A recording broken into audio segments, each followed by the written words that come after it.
चतुर नाम बपुए,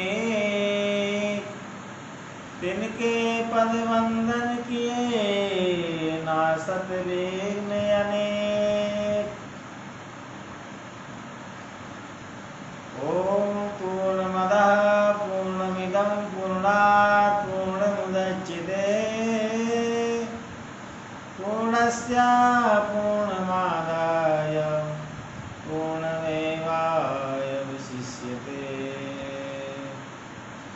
दीप तारों के जलाकर कौन नित्य करता दिवाली, चांद सूरज भूमि किसकी आरती करते निराली। पवन पंखा जल रहा है, गीत कोई गा रही है, कौन है किसमें निरंतर जग विभूति समा रही है, कौन है किसमें निरंतर जग विभूति समा रही है। ओम यस्यांगे च विभाति भूधरसुता, देवापगा मस्तके, बाले बाले विदुर्गले जगरिनं, यस्योरसी व्याविराट्, सोऽयं भूतिविभूषणा सुरवरा, सर्वाधिपा सर्वदा, सर्वा सर्वगता शिवा शशिनिभा, श्रीशङ्करा पातु माम्।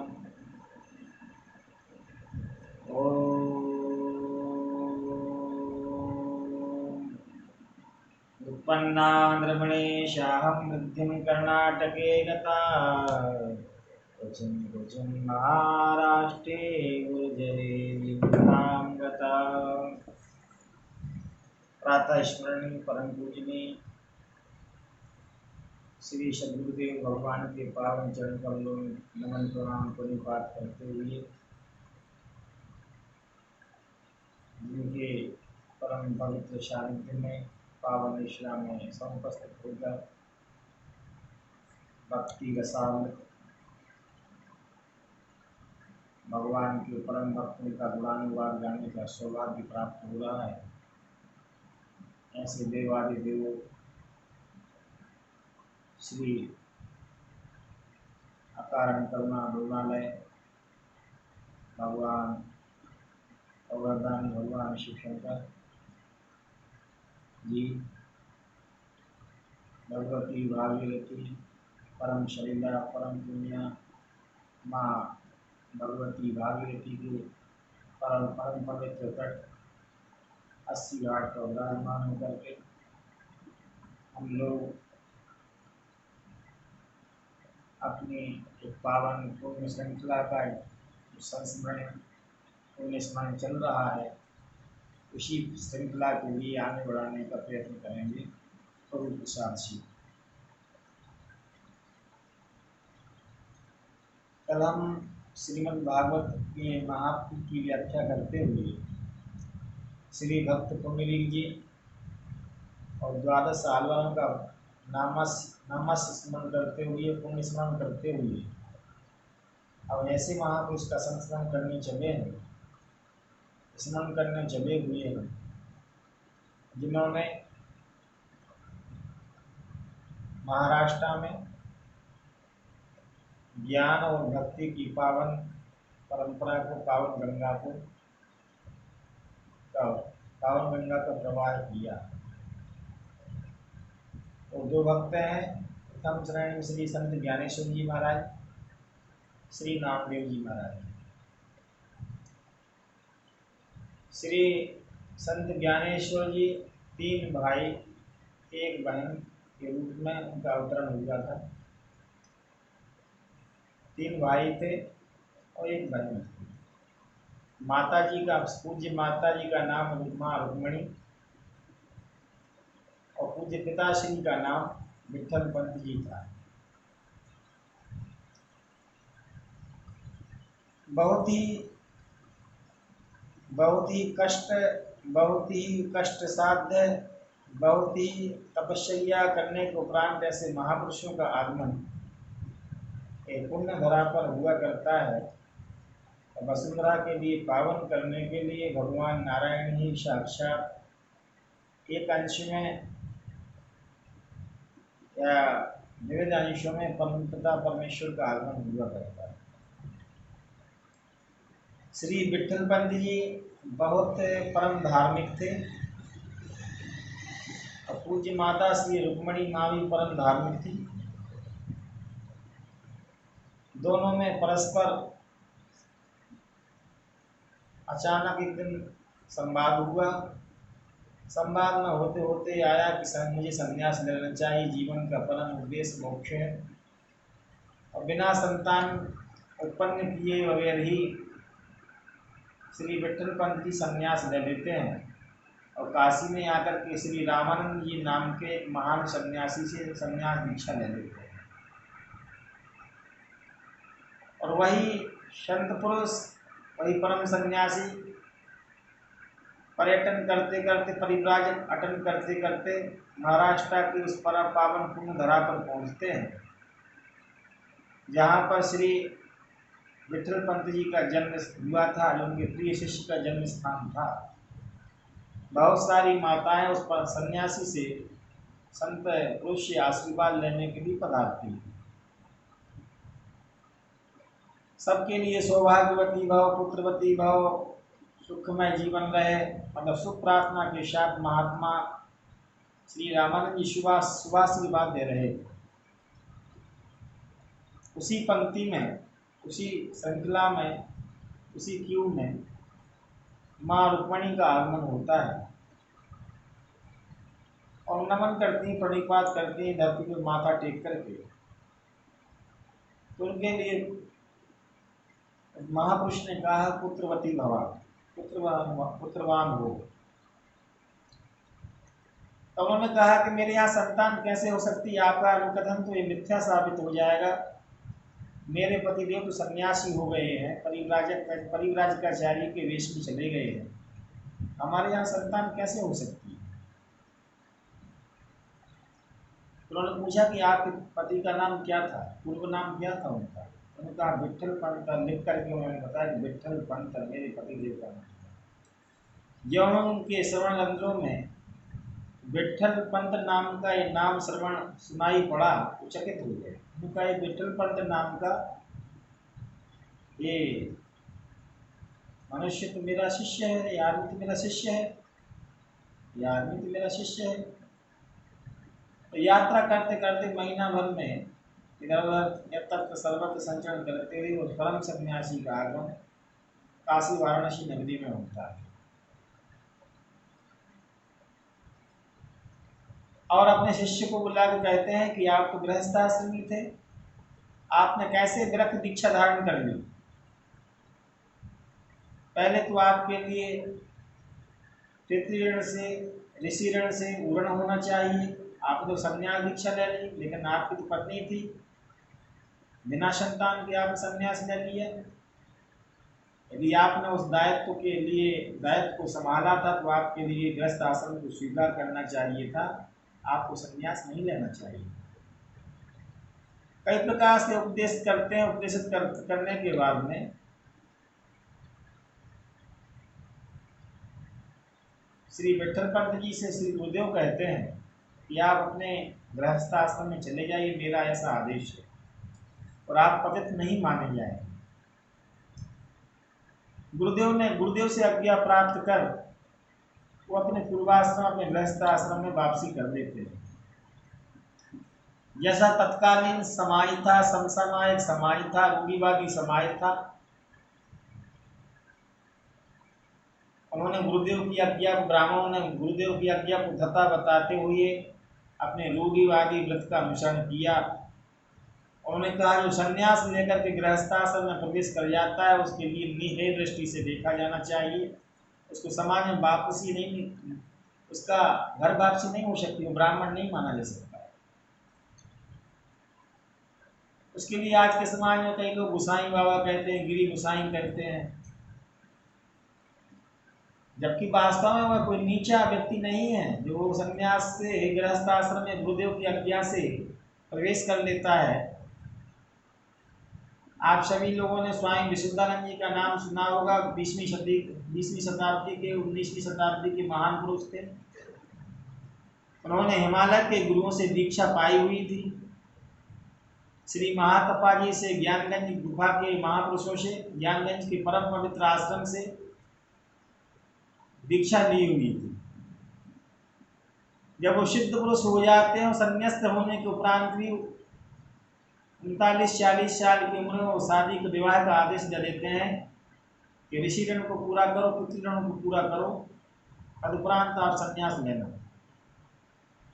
उसी प्रकार स्वामी रामानंद जी श्री विट्ठल पंत जी से उन्होंने कहा, आदेशित किया, मार्ग निर्देशित किया, पथ प्रदर्शन किया कि आप गृहस्थ आश्रमी हो जाओ और अपनी पत्नी के, अपने बच्चों की सेवा करते हुए और बाद में जो है विरक्त आश्रम में आप प्रवेश करें। विरक्त आश्रम से गृहस्थ आश्रम में प्रवेश तो कर लिया उन्होंने घर जाने के उपरांत, लेकिन ब्राह्मण और कर्मकांडी ब्राह्मणों ने काफी विरोध किया। उनके लिए जब भिक्षाटन करने जाते थे तो भिक्षा देने का वो विरोध करते थे। किसी ब्राह्मण के द्वार पर पहुंचते तो कहते कि इसने निकृष्ट कार्य किया है, पहले तो ये ढोंग के कारण से सन्यासी बन गया, अब इसका पतन हो चुका है, अब आकर घर आकर के सुंदर स्त्री को पाकर के यह भोगी विलासी हो गया है, इसका पतन हो चुका है। इसके मन में सन्यास की निष्ठा नहीं थी, इसने ढोंग किया था। और जो लोग अन्य समुदाय के लोग भिक्षा भी देना चाहते, उनके लिए भी निषेध कर दिया जाता था कि यदि दोगे तो आपको नरक की प्राप्ति होगी। और ब्राह्मण समुदाय में शामिल करने के लिए उचित नहीं समझता था, बहुत हेय दृष्टि से देखता था। श्री विट्ठल पंत जी के यहाँ और माँ रुक्मणी माँ के यहाँ पर श्री निवृत्तिनाथ जी, निवृत्ति का अवतरण होता है। भगवान साक्षात शिव ही निवृत्तिनाथ जी के रूप में अवतरित होते हैं। साक्षात भगवान विष्णु ही, नारायण ही श्री संत ज्ञानेश्वर जी के रूप में, ज्ञानेश्वर के रूप में अवतरित होते, संत ज्ञानेश्वर जी के रूप में। श्री सोपान देव के रूप में साक्षात ब्रह्मा जी ही उनके यहाँ पर सोपान देव जी के रूप में अवतरित होते हैं।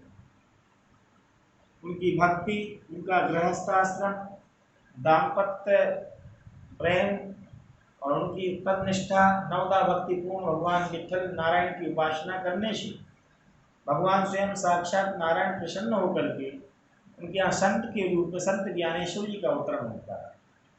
सदा आदिशक्ति जनाबाई, दासी लगे जाने पाई, सदा शिवाचार्य अवतार निवृत्तिनाथ, सखा माझा ज्ञानेश्वर, ज्ञानेश्वर भगवान विष्णु, आदिशक्ति जनाबाई, आदिशक्ति ही जनाबाई के रूप में अवतरित होती है, एक बेटी का भी जन्म होता है। इन चारों संतानों को पा करके वह दंपत्ति अपने आप के लिए बहुत ही आनंद में महसूस करने लगते हैं, आनंद महसूस करते हैं, आनंद मनाते हैं, प्रमुदित हो जाते हैं, प्रफुल्लित हो जाते हैं। लेकिन जिसके लिए तपश्चर्या ही करना भाग्य में लिखा हो, तितिक्षा करना, सहन करना ही उनके भाग्य में लिखा हुआ है। जब संतान थोड़े थोड़े बड़े हो जाते हैं तो दूध मांगने के लिए जाते हैं, तब भी ब्राह्मण लोग उनका विरोध करते हैं, जबकि वो स्वयं भी ब्राह्मण थे। तो एक दिन कहते हैं कि मेरे अब बच्चे बड़े बड़े हो गए हैं, उनको तो ब्राह्मण समुदाय में शामिल कर लो, ब्राह्मण समाज में शामिल कर लो, उनको तो प्रवेश अधिकार पत्र दे दो, प्रवेश पत्र दे दो। ब्राह्मण कहते हैं कि नहीं, उनको प्रवेश पत्र बिना प्रायश्चित के नहीं मिल सकता है। कर्मकांडी ब्राह्मणों में एक से बहुत ही शैतान ब्राह्मण था, निकृष्ट सोच का व्यक्ति था, इसको तथाकथित ब्राह्मण कहना चाहिए, ब्राह्मण कहने के लायक भी नहीं। ब्राह्मण लोग कुछ थोड़े उदार मना थे, उच्च मन के ब्राह्मण थे। उन्होंने विचार किया कि कुछ न कुछ इसका निस्तारण किया जाए, कुछ प्रायश्चित बता दिया जाए। लेकिन कानाफूसी करते करते उस निकृष्ट दुष्ट विशोवा नाम के ब्राह्मण ने, जीव व्यक्ति ने, पापी निकृष्ट व्यक्ति ने, पाजी व्यक्ति ने कह दिया कानों में, इसको मृत्यु दंड की सजा सुना दो। मृत्यु, जब तक अपना आत्मघात नहीं कर लोगे, मृत्यु दंड ही तुम्हारी सजा है। उसके बगैर तुम्हारा उद्धार नहीं हो सकता और तुम्हारे पुत्रों के लिए ब्राह्मण समुदाय में शामिल नहीं किया जा सकता। बहुत पति पत्नी विचार विमर्श करते हैं, पत्नी विरोध करती है कि ऐसा मत करो, अभी बच्चे छोटे छोटे हैं, लेकिन ब्राह्मण बहुत ही कट्टरवादी थे, उनसे रहा नहीं गया कि हमारे बच्चों के लिए यदि ऐसा विलाप ब्राह्मण समुदाय में शामिल नहीं किया गया तो क्या होगा। कुछ उनके मन में भी पूर्व विचारधारा रही होगी और पति पत्नी जाकर के नदी में समाधिस्थ हो जाते हैं भगवान का नाम लेते हुए। फिर भी ब्राह्मण समुदाय बच्चों को नहीं अपनाता है, जबकि रुक्मणी माँ ने पहले ही कह दिया था कि ये निकृष्ट लोग आपके आत्मघात करने के उपरांत भी अपने समाज में शामिल नहीं होने देंगे। आप इनके भरोसे मत रहिए कि आपके पुत्रों के लिए वो भिक्षा दे देंगे, यज्ञोपवीत करा देंगे या समाज में शामिल करा लेंगे। इनकी सोचें ही निकृष्ट हैं। संत ज्ञानेश्वर जी, मेरे स्वामी श्री निवृत्तिनाथ जी, श्री संत सोपान देव जी, माँ जनाबाई काफ़ी परेशान होते हैं, जगह जगह भिक्षाटन करते हैं, उनको भगा दिया जाता है, कोई भिक्षा देने को तैयार नहीं होता है। कुछ उदार मना दूसरे गांव में कुछ लोग थे, उनको कुछ आटा दे दिया करते थे, उससे उनका उधर पोषण हो जाएगा। ऐसी संत ज्ञानेश्वर जी श्री निवृत्तिनाथ जी ने समाज को बताया कि जो समाज आपकी निंदा कर रहा है, जो समाज आपको उपेक्षा कर रहा है, जो आपको पद प्रहार कर रहा है, जो आज आपको लात घूसा मार रहा है, ऐसा ऐसा आया कि उनको देख लेते थे तो लात घूसों से मार देते।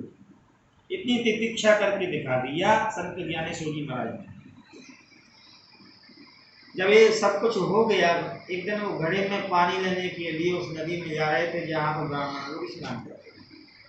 और विशुवा नाम का ब्राह्मण, निकृष्ट ब्राह्मण जब देखता है अरे यहाँ तो ज्ञानेश्वर पानी लेने के लिए आया हुआ है, वहाँ से हटाता है। जबकि तीनों भाई बहन, अन्य सब चारों भाई बहन भूखे प्यासे थे, छोटे छोटे बच्चे थे, 8-10 साल की उम्र के थे। नारायण की परीक्षा थी, साक्षात नारायण ने ये दिखा दिया कि भक्तों की परीक्षा कैसे दी जाती है और कितना समाज में परेशानी झेलनी पड़ती है। यदि उदार समाज ना हो और उदार मना लोग ना हो तो कैसी समस्याओं का सामना करना पड़ता है, कितनी विपरीत परिस्थितियों का सामना करना पड़ता है। कालक्रम से, दुर्योग से, देव संयोग से या कहिए,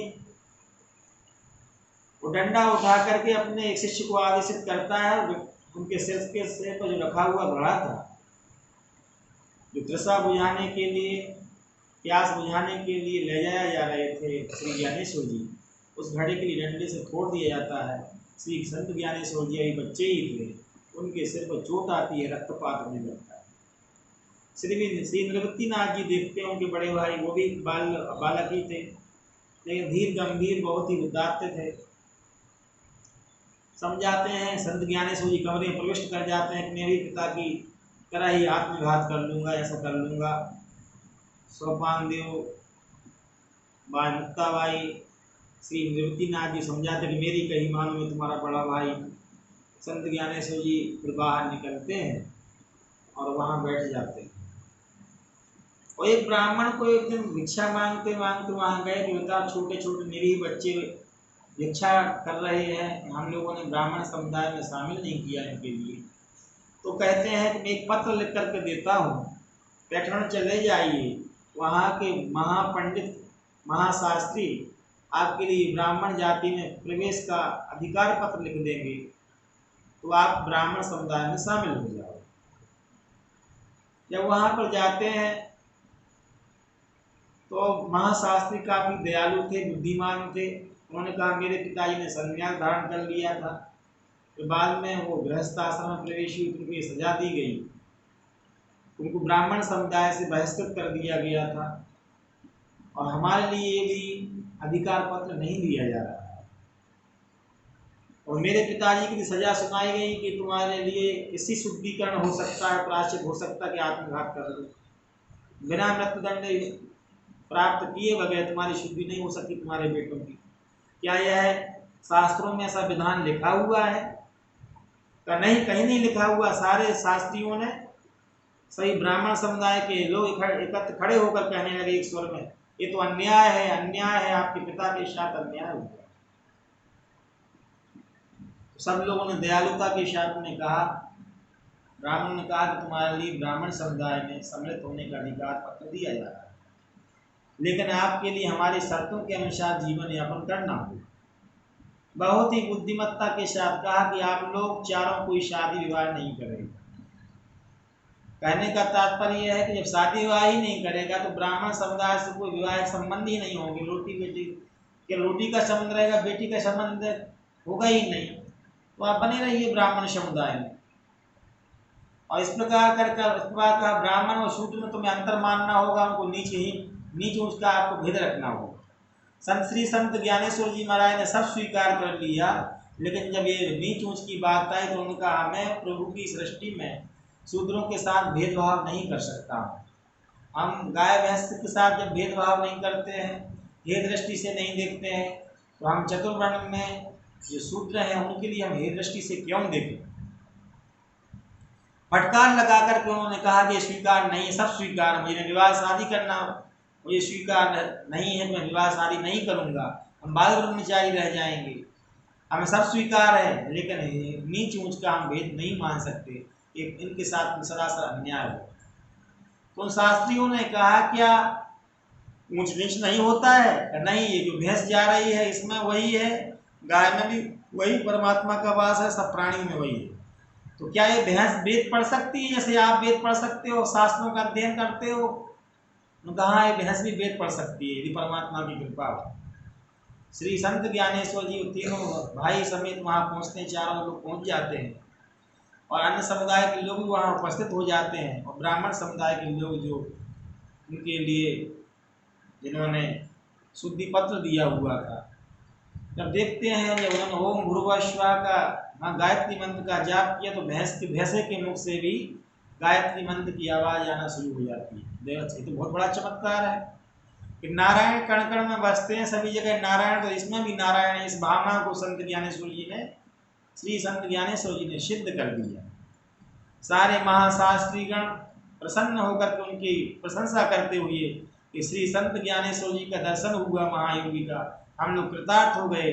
वो तो जन्म से ही महाब्राह्मण, हम लोग उनको ब्राह्मण क्या बनाएंगे, वो तो स्वयं महाब्राह्मण है। और वो जाकर के पत्र उस जो जिसके मन में उदार मना शास्त्री जी थे उनके पास में संत ज्ञानेश्वर जी महाराज बाल्यावस्था में उसको प्रदत्त कर देते हैं। वह उदार मना शास्त्री जी ब्राह्मण कहते हैं कि मेरी गद्दी को शोभायमान कर दीजिए, मेरी गद्दी पवित्र हो जाएगी, मेरे घर पर पधार जाइए। जो समाज उनके लिए, समाज के साथ हम भीड़ में मिल करके हे दृष्टि से देखना शुरू कर दिया था। अब अच्छे अच्छे ब्राह्मणों के यहाँ से उनके पास निमंत्रण आने लगा। लेकिन वही विश्वा नाम का जो निकृष्ट ब्राह्मण था, उसने सारे ब्राह्मण समुदाय के लिए लामबंद किया, इकट्ठा किया। एकत्रित करने के बाद उनके घर पर पहुंच गए। अरे तुम लोगों ने जिनको मेहमान बना रखा है और ब्राह्मण कहने के लायक नहीं है और पतित हैं, नीच हैं, शूद्रों को बाहर निकालो, नहीं तो हे ब्राह्मण देव जिसका तुमने निमंत्रण किया है उस पाप के कारण से हम तुम्हारे लिए भी समाज से बाहर निकाल दें। संत ज्ञानेश्वर जी के लिए, भाइयों के लिए खींचातानी करके बाहर निकाल दिए जाए। श्री संत ज्ञानेश्वर जी वहां से आते हैं। उन्होंने कहा, बड़े भाई श्री निवृत्तिनाथ जी ने महाराज ने कहा, हे संत ज्ञानेश्वर जी, आपका अवतरण सामान्य कार्य के लिए नहीं हुआ है। आप केवल गांव में ही न रहें, अन्य ब्राह्मणों की भांति आपका जन्म संसार की भलाई के लिए हुआ है। सितार उठाओ, गिटार उठाओ, वाद्य यंत्रों के साथ गांव गांव संकीर्तन हो। और आप श्रीमद् भगवद गीता जो संस्कृत में है वो क्लिष्ट है, कठिन है, सब जन सामान्य लोग उसका पारायण नहीं कर सकते, पाठ नहीं कर सकते। आप शुद्ध मराठी में, प्राकृतिक भाषा में गीता पर अनुवाद करो। श्री गीता जी का अनुवाद श्री संत ज्ञानेश्वर जी महाराज अपने कर कमलों से करते हैं। धीरे धीरे गीता जी का पूर्ण पाठ हो जाता है। उस पर श्री संत ज्ञानेश्वर जी के बड़े भाई अग्रज श्री निवृत्तिनाथ जी महाराज सीना से लगा लेते, गले से लगा लेते हैं, आशीर्वाद देते हैं। गांव गांव जाकर धर्मोपदेश कर रहे हैं। गांव गांव राम कृष्ण हरि, राम कृष्ण हरि, राम कृष्ण हरि। इसलिए तो कहा उत्पन्ना द्रमणेशाम विद्युम कर्नाटके गता क्वचिन क्वचिन महाराष्ट्र गुर्जरे जीवनताम गता। गांव गांव जाकर श्री संत ज्ञानेश्वर जी महाराज ने प्रचार प्रसार करना शुरू किया। एक गांव में गए, उनके ही मानने वाला एक भक्त था, उस विलाप कर रहा था, रो रहा था, भीड़ लगी हुई थी।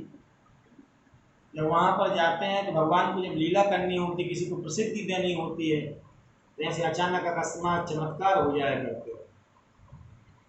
संत ज्ञानेश्वर जी महाराज के लिए यश मिलना था, उससे भगवान की भक्ति का प्रचार प्रसार हो रहा था, ज्ञानेश्वरी का प्रचार प्रसार होना था, भगवान के लिए माना बढ़ाई देनी थी अपने भक्त के लिए।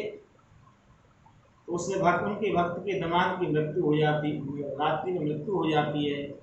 अभी कम ही उम्र के थे, अल्प वयस्क थे, अभी 25-30 साल की उम्र थी, और उनकी धर्मपत्नी रो रही थी, विलाप कर रही थी। संत ज्ञानेश्वर जी ने कहा, इसका नाम क्या है, तो किसके लिए रो रहे हो?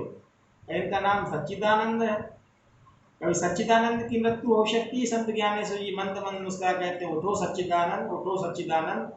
ऐसा कहना ही था जैसे कि मानो सच्चिदानंद संत ज्ञानेश्वर जी महाराज की प्रतीक्षा कर रहे हो।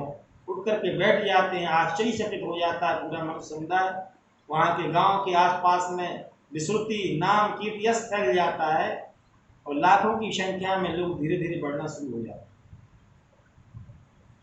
एक संत चांगदेव नाम के महात्मा थे, उनकी उम्र 1400 वर्ष थी। उनको सिद्धि, प्रसिद्धि, अष्टसिद्धि, कई प्रकार की सिद्धियां, रसायन शास्त्र, तंत्र शास्त्र, मंत्र शास्त्र, हठ योग शास्त्र के महान प्रकांड पंडित थे और सिद्धियों के ज्ञाता थे। विश्वा नाम का जो ब्राह्मण था उनको ही मानने वाला था, उनको भड़काया कि हमारे यहाँ एक ढोंगी पाखंडी महात्मा हुआ है। वो अपने आप के लिए, लोग उसको कहते हैं कि वो कृष्ण का अवतार है, नारायण का अवतार है, जरा उसका भी तो परीक्षण करो, कैसा है, नकली है कि असली है। 1400 वर्ष के महात्मा ने अपने द्वारा क्या लिखूं, उसको शरीर लिखूं, क्या लिखूं, अनुज लिखूं, और कुछ नहीं, उस कागज पर भेज दिया अपने शिष्य के माध्यम से, पूरा कागज। कहा आप पढ़ो इस कागज के लिए। मुक्ताबाई ने कहा मैं इस भाषा को नहीं पढ़ सकती हूँ। श्री निवृत्तिनाथ जी ने कहा मैं इस भाषा को नहीं पढ़ सकता हूँ। सोपानदेव ने कहा मैं कैसे पढ़ सकता हूँ? तो श्री निवृत्तिनाथ जी ने कहा कि चांगदेव जी का पत्र है, उनको अपनी सिद्धियों का घमंड है, उनको सिद्धियां तो मिल गई हैं लेकिन उनके लिए आत्मज्ञान नहीं मिला है। वो आपके द्वारा ही उनको मिल सकता है। घमंड जब तक दूर नहीं होगा, सब कुछ होने के बाद भी उनको सिद्धियों का घमंड है। तो यहाँ पर लोगों के भड़काने पर, जिसको सिद्धि प्रसिद्धि के करने वाले, जो हाय हुआ करने वाले शिष्य थे, अफवाहें फैलाने वाले शिष्य थे, जो उनकी कीर्ति फैलाने वाले शिष्य थे, वो कहते हैं गुरुदेव जरूर आप संत ज्ञानेश्वर से भेंट करें, कैसा है, ढोंगी है, पाखंडी है। संत ज्ञानेश्वर जी के पास में श्री चांगदेव जी चलते हैं, अपने शेर पर बैठे हुए। तो देखते हैं कि शेर कहा मुझे भी चलना चाहिए संत ज्ञानेश्वर जी के पास, चांगदेव जी के पास में, यदि वो नहीं आ रहे तो। ये दीवार पर बैठे हुए थे, पत्थर पर बैठे हुए थे, पत्थर की दीवार, उससे ही कहा कि उठो चलो। उठ करके दीवार पर चलना शुरू हो जाता है। देख करके श्री चांगदेव जी घबरा जाते हैं। अरे पहले तो काफी अस्त्रों का, सम्मोहन विद्या का प्रयोग करते हैं, नाग का प्रयोग करते हैं, सारा नाग भी फूलमाला बन जाता है। जो अनेक विद्याओं का प्रयोग करते हैं वो अपने आप में उपहार बन जाते हैं श्री संत ज्ञानेश्वर जी के समक्ष जाते जाते। अंततः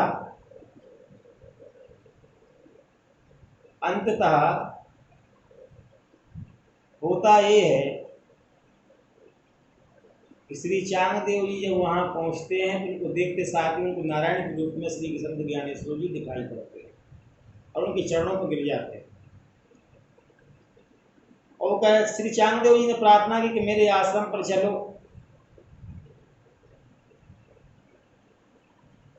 और जो विश्वा नाम का जो ईर्ष्या दोषी, जो बचपना से परेशान करने वाला ब्राह्मण था, वो भी उस समय उपस्थित था। कार्य निकृष्ट तूने जो है हमारे लिए भड़का करके यहाँ महापुरुष का अपमान करवाने के लिए लाया है। चांगदेव जी उसके लिए जलाने के लिए उद्यत हो जाते हैं, आगे से जलने लगता है उनकी सिद्धि के प्रताप से। तो चिल्लाता ज्ञानेश्वर जी मुझे बचाओ बचाओ बचाओ बचाओ। संत ज्ञानेश्वर जी कहते संत का हृदय दयालु होता है। नारद देखा विकल जयंता, लागी दया कोमल चित संता।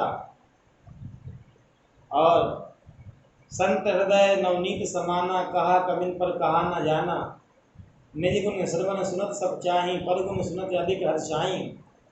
सम शीतल नहीं त्यागे नीति, सरल स्वभाव सबहि सन प्रीति। जब तक वृद्धम संयम नेमा, गुरु गोविंद विप्रपद प्रेमा। ऐसे श्री संत ज्ञानेश्वर जी ने उसको तो उसका उद्धार कर दिया, वो भी भक्त बन गया अंततः। मतलब कि शील की विजय हुई, दुर्भावना की हार हुई। अंत में संत ज्ञानेश्वर जी महाराज के लिए सभी भाई लोग कहते हैं समाधि लेने की इच्छा है, और वो जा करके आनंदी में उस वृक्ष के नीचे, जो वृक्ष आज भी मौजूद है, अजनाब वृक्ष, उसके नीचे समाधि ले लेते हैं। श्री संत ज्ञानेश्वर जी महाराज ऐसे महापुरुष हैं, एकादशी के दिन लाखों लाख श्रद्धालु लोग आज भी वहाँ पर जाकर के समाधि पर नमन करते हैं। ऐसे महापुरुष के पावन चरण कमलों में नमन करते हुए वाणी को विराम देते हैं।